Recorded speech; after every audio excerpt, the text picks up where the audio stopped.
Hello and welcome to another episode of This Week in Construction, hosted by me, Steve Kerslake, the founder of Construction Sports. We're getting prepared for a football match next Wednesday the 17th of April. We're playing football. It's all construction related in construction and rail, really. Them kind of areas are all coming together in the heart of Essex to play footy together. So that's going to be a good crack. We've got a few things coming up again in the pipeline. What are looking interesting. Number of calls to be made over the next few days. Times are good. Summer's coming, guys. The nights are drawn out later. You can get home from work and have a little bit of sunshine. But no, it's all going well.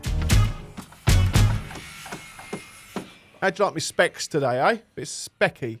I'm here to look a bit smarter for a change. A little bit outside of construction today, but sport related. A legend in an England shirt, Mr. Russ Cook, has enjoyed a day off running because he has just completed the 9,940 mile run from the southern tip of Africa to the northern tip and becoming the first person to ever do it. I believe there's been a few things come up about saying he's not the only one to do it, but he is in terms of tip to tip, I believe. So after literally how many? 9,940 miles he run along the entire length of Africa. Woke up feeling a little bit dazed, I'd imagine, this morning. Unbelievable quest, isn't it? Just shows, guys, mindset, what you can get yourself through if you just believe in yourself and understand it. A crane has fallen in Wigan.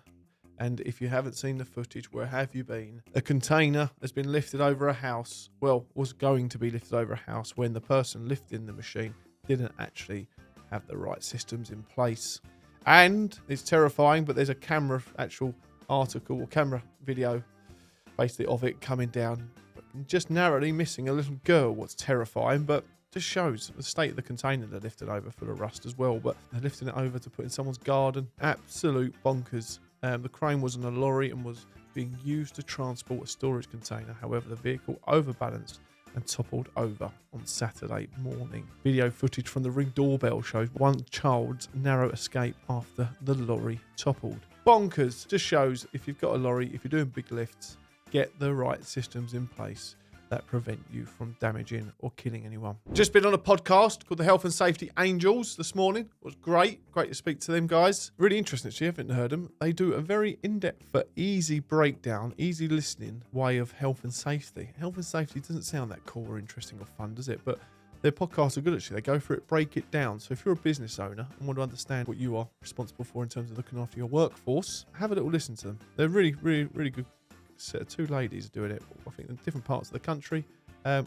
Brilliant. Really like it. Enjoyed the podcast. They're good. Just go like this and you just ramble on and on and on. There was a fatality in the construction world. A lot of you would have heard about it. It was a couple of weeks ago now, but we haven't spoke about it till to now. But Gogglebox's George Gilby. Some of you will know him from Gogglebox. Some of you know him from Big Brother. He's been involved in a fall from heights and been killed in an incident in Southend in Essex, what's only down the road from us. It just goes to show just how dangerous this industry is and how some people just don't take the likes of health and safety serious enough. I'm not saying George, I'm saying his employer, whoever he's working for. They were arrested. They've been released for the time being. The HSC are working with Essex Police, I think, to look into this a bit more. But this has got obviously the headlines because he was a man in the public eye at one stage, and now he's not here anymore. He's gone to work. I think he's an electrician or a plumber. I remember speaking to a few people who used to drink with him locally. Yeah, very much part of the construction workforce, and he's fallen, and his life is now over, and he leaves behind a young girl, I believe it says in this article. Well, it's so tragic. It's happening all the time. People just don't take this industry serious enough, and it's bonkers in terms of the people who are employing people. If people employ and pay the right money, people can invest the money in looking after themselves and doing jobs properly so people don't have to cut corners. I'm sure we'll hear more of that as time goes on. Bill Gates and his workforce at Microsoft on their building site in West London have also killed a person. A worker has died after an accident at a Microsoft construction site. The accident took place at the Powergate project site where H&MV Engineering is building an electrical substation that will distribute power to the adjoining Microsoft data center. This one intrigues me because this is on a random constructionmanagement.co.uk, but it's not on any other articles. No Construction Inquirer, no Construction News. The big media channels in the construction world haven't reported on this at all. Why would they not? This is Bill Gates. This is the biggest richest men in the world building sites. It intrigues me to know why it's not hit bigger headlines. I was sent this article by someone from site who sent it to me saying that apparently the health and safety officer was on site, the crane operator was working without no banksman, and also a crane slinging steel was being slung without any banksman either. So multiple things gone wrong on site by the sounds of it. And a young man in his 20s who had a dear lady expecting their baby has also been killed, the poor bugger. And this is, again, it's just one after the other at the moment. We went up from 32 site injuries average a year, I think, last year, up to 45. So fatalities on site is on the rise.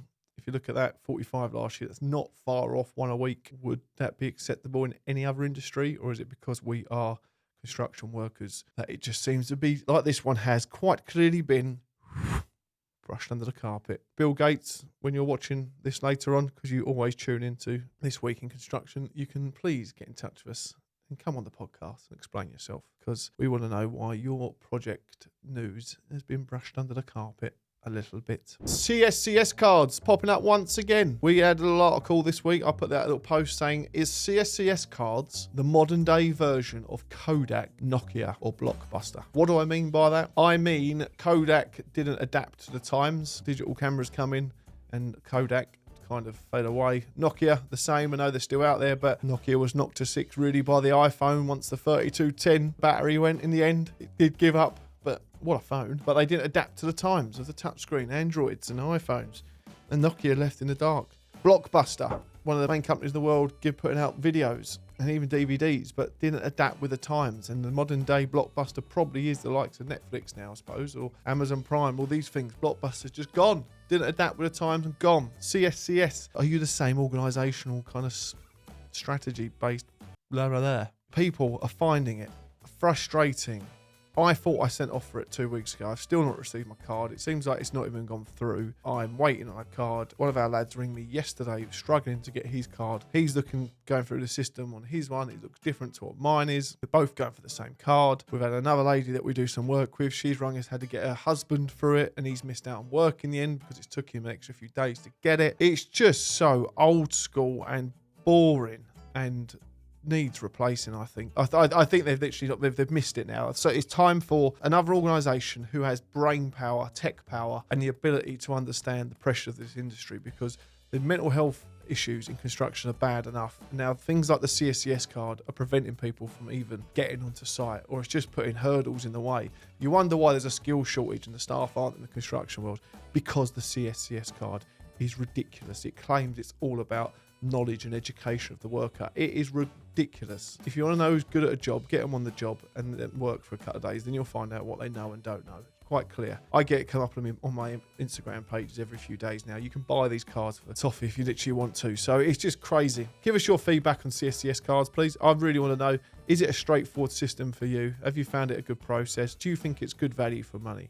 Do you think it is worth it? Do you think they're really benefiting our industry? Come the end of the year, MVQ systems will kick in as well. So if you haven't got an MVQ to your name as well, you will lose your card as well. So no matter what you do, if you're a driver of a machine, driver of a forklift, if you're in a machine because you are quite dyslexic and you can't read and write properly, but working in a machine works perfect for you, well, guess what? Now CSS, all this kind of lot, CITB is saying that you've got to get on a computer and start studying and show that you've got an MVQ. And I know offhand 4 different people who don't read and write, who can't do it. So the thing with it is there might be a way out there, but no one from these entities, they just need to create a podcast, don't they, and go on there and talk openly. Get a marketing team behind them that literally presents the information that they're all discussing, presents that to the construction workforce so that we all know, right, that's okay, there's a new card coming out, we need this one, here's a quick, simple 5-step solution to getting that card. Get it, dang, done, we're on site. At the moment, it seems like another bloody tax, doesn't it? But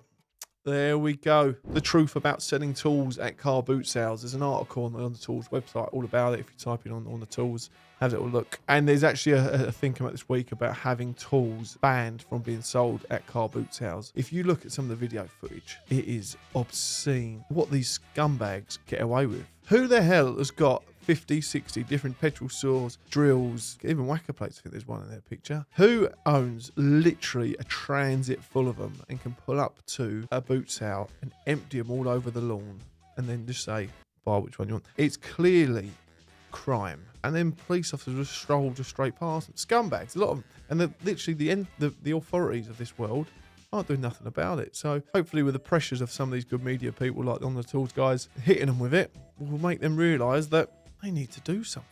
It's just so wrong. Until then, guess what? They're going to keep on smashing our vans in and taking the tools out. And one more, a major HS2 factory facing closure before it can make a single HS2 train. Alstom staff fear the Derby site will shut without any immediate government help. I know this place very well. I worked at Alstom's Crossrail depot over at Old Oak Common during COVID, and it's full of good staff. And they have a lot of staff from up in Derby who come down to the London branch to come and repair stuff, and yeah, it's not good, is it? It's not good. There's normally not smoke without fire. These things seem to be going wrong, and by the time they hit the press, damage is done. But the UK's biggest train factory is supposed to be a crucial part of delivering HS2, but the site in Derby could close years before its work on the carriages are even expected to start. Today, its squadron of forklift trucks sits motionless. The trailers can haul loads of 4 tons, and they're empty, and the giant cranes are at a standstill. Tragic for the people of Derby. These places and these factories up north, as we know, are normally the backbone to the communities and where they're based as well. It's like when you look at Man United, the history of Man United and the football teams is normally like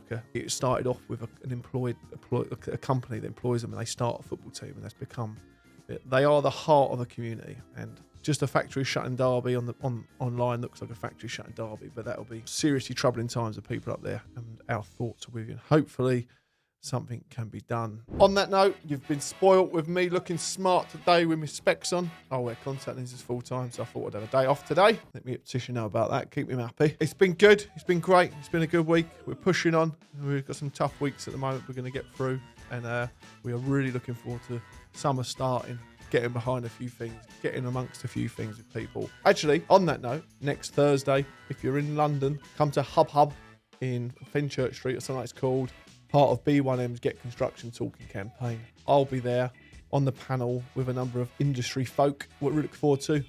One of the ladies from Procore is flying over, Sasha from Texas, which should be great. It just shows the world is coming together in London to talk about mental health in construction to a very, very, very, very large audience. And we at Construction Sport are part of it. So a huge thank you to everyone's love and support over the last year or two. That's got us into this position to be talking to these people and getting our message heard. Right, Construction Sport, let's be having you. This was This Week in Construction. Thank you for your time. All the best. Ciao.